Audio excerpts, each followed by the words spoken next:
Johnny Hallyday, Louane, Jennifer ou encore Matt Pokora, tous ont un point commun, avoir chanté des textes écrits par Johan Mallory.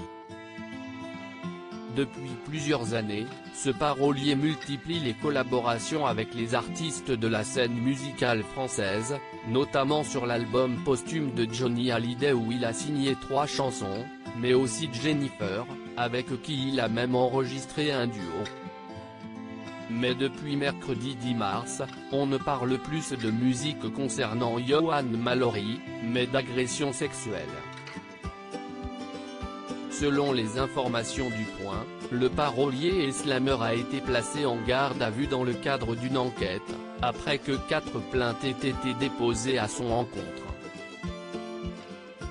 4 femmes qui ont croisé la route de Johan Mallory dans sa carrière l'accusent ainsi d'agression sexuelle, tandis qu'une enquête préliminaire a été ouverte en novembre dernier.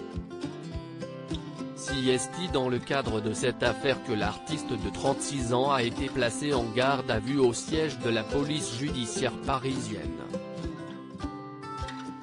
En octobre dernier, Lola Leland avait lancé l'alerte médiatique à propos de Johan Mallory, en annonçant que son premier album ne sortirait finalement pas, car il y figurait un titre écrit par le parolier.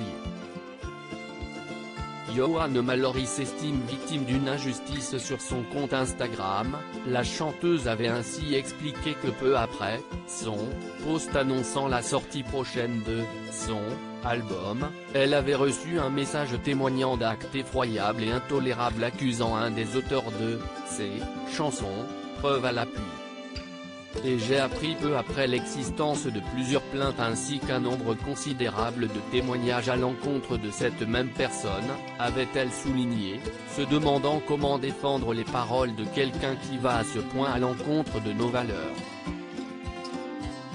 Johan Mallory lui, clamait son innocence dans les colonnes du Parisien en janvier dernier, assurant être victime d'une injustice, et dénonçant que ses filles se servent du mouvement MusiqueToo pour régler leur compte avec lui.